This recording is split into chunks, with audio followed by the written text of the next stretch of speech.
조용한 기도로 주일 오전 예배 시작하겠습니다. 기쁨으로 여호와를 섬기며 노래하면서 그의 앞에 나아갈지어다. 아멘.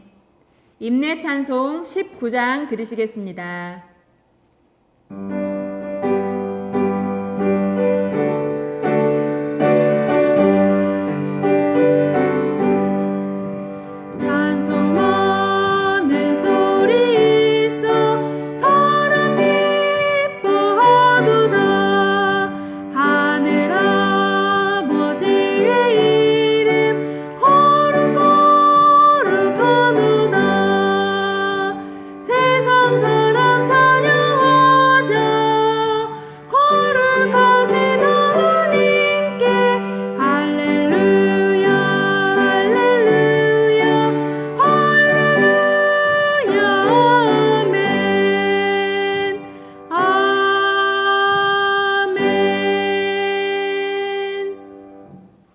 교동문 79번입니다. 나는 포도나무요 너희는 가지라. 그가 내 안에 내가 그 안에 거하면 사람이 열매를 많이 맺나니 나를 떠나서는 너희가 아무것도 할 수 없음이라.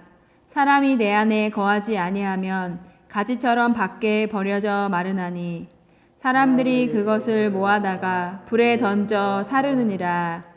너희가 내 안에 거하고 내 말이 너희 안에 거하면 무엇이든지 원하는 대로 구하라. 그리하면 이루리라. 너희가 열매를 많이 맺으면 내 아버지께서 영광을 받으실 것이요 너희는 내 제자가 되리라. 아버지께서 나를 사랑하신 것 같이 나도 너희를 사랑하였으니 나의 사랑 안에 거하라. 내가 아버지의 계명을 지켜 그의 사랑 안에 거하는 것 같이 너희도 내 계명을 지키면 내 사랑 안에 거하리라. 내가 이것을 너희에게 이름은 내 기쁨이 너희 안에 있어 너희 기쁨을 충만하게 하려 함이라. 아멘. 찬송 384장 들으시겠습니다.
오늘의 성경 말씀은 에베소서 1장 18절과 19절 말씀입니다. 제가 말씀을 봉독하여 드리겠습니다. 너희 마음의 눈을 밝히사 그의 부르심의 소망이 무엇이며 성도 안에서 그 기업의 영광의 풍성함이 무엇이며 그의 힘의 위력으로 역사하심을 따라 믿는 우리에게 베푸신 능력의 지극히 크심이 어떠한 것을 너희로 알게 하시기를 구하노라. 오늘은 에베소서 1장 18절과 19절 말씀을 가지고 영의 눈이 열려 하나님을 보다라고 하는 두 번째 말씀을 함께 나누고자 합니다. 지난주 바울이 에베소 교회 성도와 또한 저와 여러분에게 영의 눈이 열려 하나님의 그 부르심의 소망이 우리가 알기를 원한다라고 하는 이 말씀을 우리에게 주셨죠. 그렇다면 바울 사도가 하나님의 그 부르심의 소망이 무엇인지 우리에게 어떻게 말씀해 주셨을까요? 에베소서 1장 3절로 6절에 보면 다음과도 같은 말씀인데 제가 말씀을 봉독하여 드리겠습니다.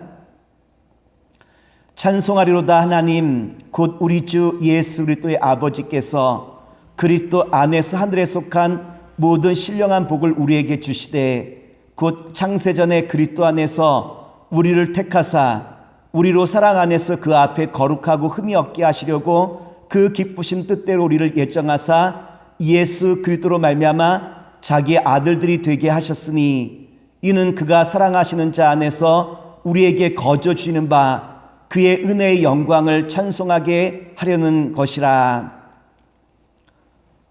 바울은 저의 영의 눈이 열리자 하나님의 부르심이, 나를 향한 하나님의 부르심이 무엇인지 깨닫게 되어지죠.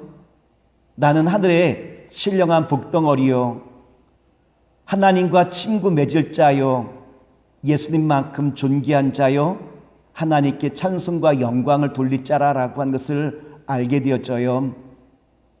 바울이 자신을 향한 하나님의 그 부르심을 알게 되자 저의 생애가 바뀌기 시작하죠. 이전에 바울은 자신의 자랑이 무엇입니까? 빌립보서 3장 5절로부터 7절에 보면 그의 과거의 자랑이 기록되어 있는데 제가 말씀을 봉독하여 드리겠습니다. 나는 8일 만에 할례를 받고 이스라엘 족속이요 베냐민 지파요 히브리인 중에 히브리인이요 율법으로는 바리새인이요 열심으로는 교회를 박해하고 율법의 의로는 흠이 없는 자라. 그러나 무엇이든지 내게 유익하던 것을 내가 그리스도를 위하여 다 해로 여길 뿐더러. 바울은 자신의 과거를 자랑할 정도로 아주 화려한 사람이었죠. 순결한 유대인이었고 전통의 베냐민 지파였고 8일 만에 할례도 받았고, 그리고 또한 종교적인 열심으로는 예수를 이단으로 여겨 그를 믿는 자들을 박해하였고, 유대교의 규칙과 또한 율법에 대해서 열심을 다하여 지켰던 사람이 누구냐로 말하면 바울이라고 한 분이었어요. 이와 같이 유대교의 열심이었던 바울이 주님이 나를 부르신 그 부름의 목적을 알고 난 다음에 저의 인생이 바뀌죠. 이제는 과거를 붙잡지 않아요. 왜냐하면 이제는 저가 주님의 부르심을 분명히 알았기 때문 아니겠습니까? 빌립보서 3장 5절 말씀을 봉독하여 드리겠습니다. 또한 모든 것을 해로 여김은 내 주 그리스도 예수를 아는 지식이 가장 고상하기 때문이라. 내가 그를 위하여 모든 것을 잃어버리고 배설물로 여김은 그리스도를 얻고. 바울은 인간적인 면에서 과거의 그 모든 자랑을 가슴에 이제는 품지 않기로 결정하죠. 왜 자신의 과거를 가슴에 품지 않을까요? 그것은 예수 그리스도를 품어 나가는데 방해가 될 수 있기에 이제는 그 모든 것들, 과거의 그 모든 자랑거리를 배설물로 여기겠다라고 선포하신 말씀이 오늘 본문의 말씀 아니겠습니까? 오늘 바라기는 사랑하는 믿음의 성도 여러분, 저와 여러분의 삶 속에 영의 눈이 열려 이제는 주님의 그 부르심의 소망이 무엇인지를 바라보며 주와 함께 날마다 한 걸음씩 주님의 영광 가운데 참여하는 저와 여러분 되기를 원합니다. 둘째, 바울은 우리의 영의 눈이 열려 무엇을 보기를 원하셨느냐로 말하면 그 기업의 영광의 풍성함을 보기를 원하셨죠. 에베소서 1장 18절 말씀을 제가 봉독하여 드리겠습니다. 너희 마음의 눈을 밝히사 그의 부르심의 소망이 무엇이며 성도 안에서 그 기업의 영광의 풍성함이 무엇이며. 출애굽의 여정 속에서 모세는 하나님의 자녀들, 특별히 이스라엘 백성들을 무엇이라고 칭하고 있느냐면 하나님의 기업이라고 칭하고 있죠. 신명기서의 말씀 함께 나눌게요. 4장 20절 말씀입니다. 여호와께서 너희를 택하시고 너희를 새 풀무불 곧 애굽에서 인도하여 내사 자기 기업의 백성을 삼으신 것이 오늘과 같아도. 모세는 이스라엘 민족을 기업이라고 칭하고 있죠.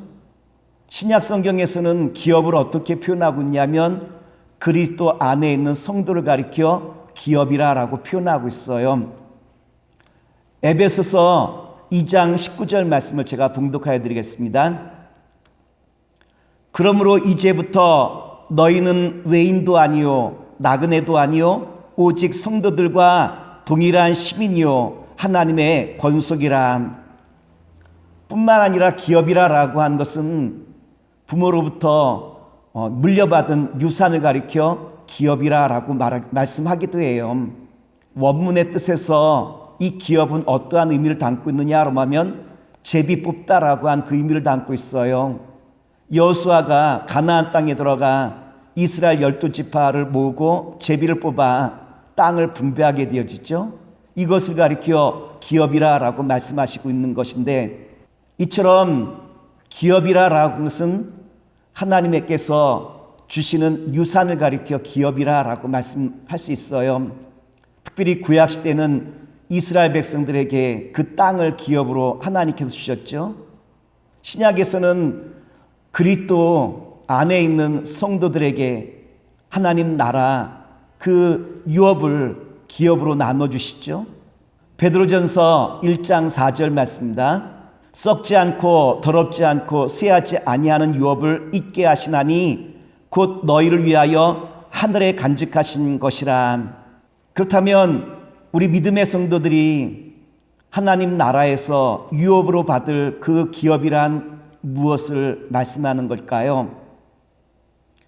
디모데후서 4장 7절과 8절에 보면 우리에게 이렇게 말씀해 주시고 있어요. 말씀을 봉독하여 드리겠습니다. 나는 선한 싸움을 싸우고 나의 달려갈 길을 마치고 믿음을 지켰으니 이제 후로는 나를 위하여 의의 면류관이 예비되었으므로 주 곧 의로우신 재판장이 그날에 내게 주실 것이며 내게만 아니라 주의 나타나심을 사모하는 모든 자에게도니라. 주님께서 우리에게 주실 그 기업의 영광이란 무엇일까요? 결국은 이제는 하나님 나라에서 우리가 쓸 면류관을 말하는 것 아니겠습니까? 우리가 하나님 나라에 내가 쓸 면류관을 바라보며 이제는 오늘이라고 하는 이 땅에서 한 걸음 한 걸음 주와 함께 세상을 바꿔나가는 주님의 신실한 자리에 서기를 원합니다.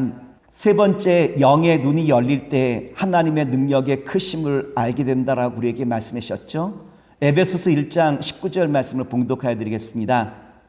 그의 힘의 위력으로 역사하심을 따라 믿는 우리에게 베푸신 능력의 지극히 크심이 어떠한 것을 너희로 알게 하시기를 구하노라. 여기서 힘의 위력이라고 하는 말씀은 하나님으로부터 시작되는 그 힘을 말하는 거죠. 하나님으로부터 시작되는 그 힘 중에 대표적인 힘이 있다면 무엇일까요? 죽음에서부터 예수님을 다시 부활하신 그 능력을 말하는 것이고요. 죄와 허물로 말미암아 죽었던 나를 다시 살리신 바로 이것이 주님께서 우리에게 베푸신 그 힘의 능력이라고 한 것 아니겠습니까? 또 한 가지, 하나님께서 영의 눈을 연 사람들에게 하나님의 그 힘의 능력을 공급하여 주신다라고 말씀해 주시고 있죠. 인간은 육체적으로나 감정적으로 한계가 있어요. 우리가 잘 알고 있는 엘리야라고 하는 불의 사자도 일이 잘 풀리지 않으니까 로뎀나무 아래에서 죽여달라 자청하는 모습을 우리가 보았죠. 또한 복음을 전하는 능력 있던 그 바울도 자신의 이 능력이 하나님으로부터 공급받았음을 그가 간증하고 있잖아요.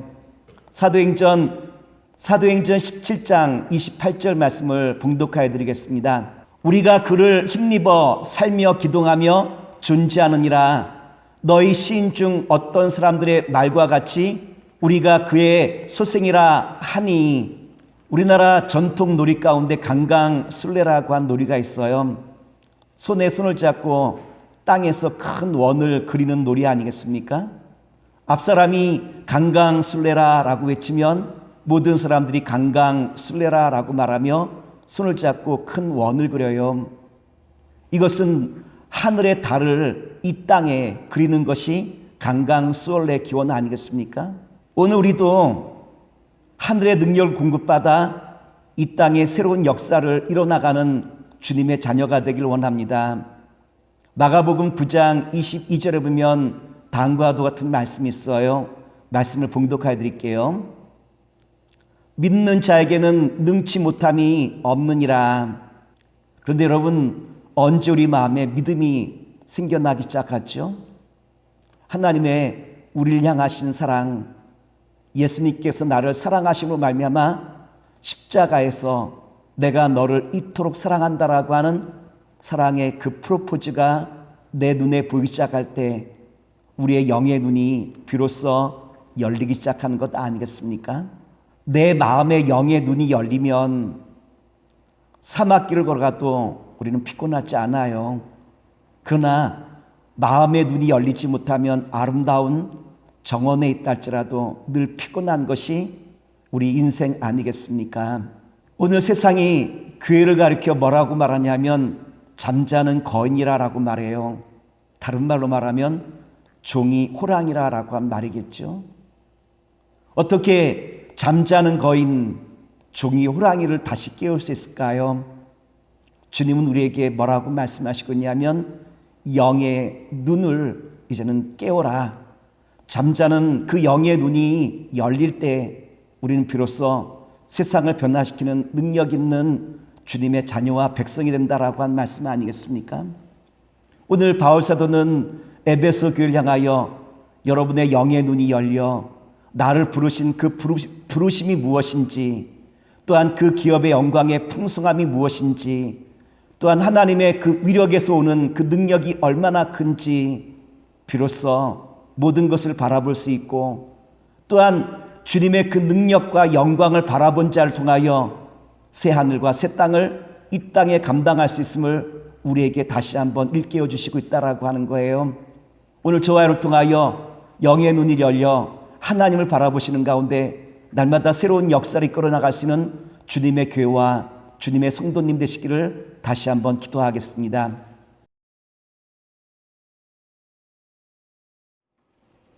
봉헌 찬송 들으시겠습니다.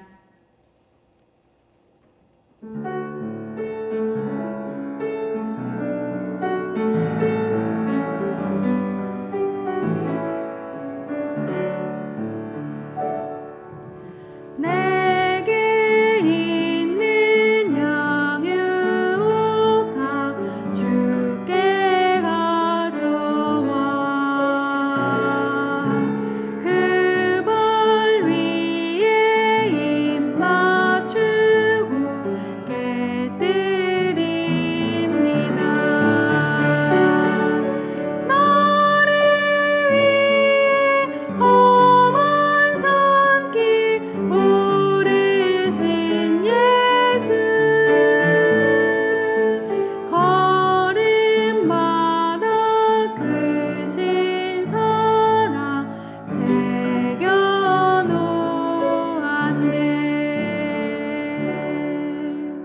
선을 행하고 선한 사업을 많이 하고 나누어 주기를 좋아하며 너그러운 자가 되게 하라.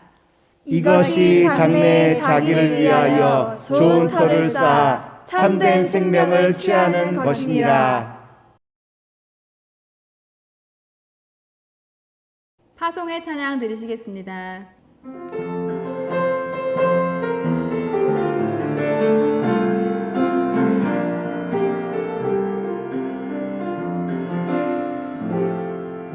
그 선한 힘에 고요히 감싸여 그 놀라운 평화를 누리며 나 그대들과 함께 걸어가네. 나 그대들과 은혜를 여네. 그 선한 힘이 우릴 감싸시니 믿음으로 일어날 일게 되었네. 주 언제나 우리와 함께 계셔 하루 또 하루가 늘 새로워.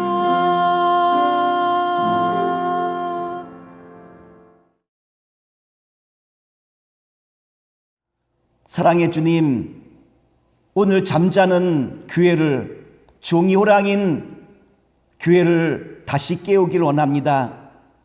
이제는 우리 마음에 지혜의 영과 계시의 영으로 말미암아 영의 눈이 열리게 하시고 주님께서 나를 부르신 그 부르심의 목적과 기업의 영광의 풍성함과 주님의 그 위력에서 나오는 그 능력이 얼마나 큰지를 깨닫고 날마다 주와 함께 동행하는 주님의 거룩한 자녀로 삼아 주시옵소서.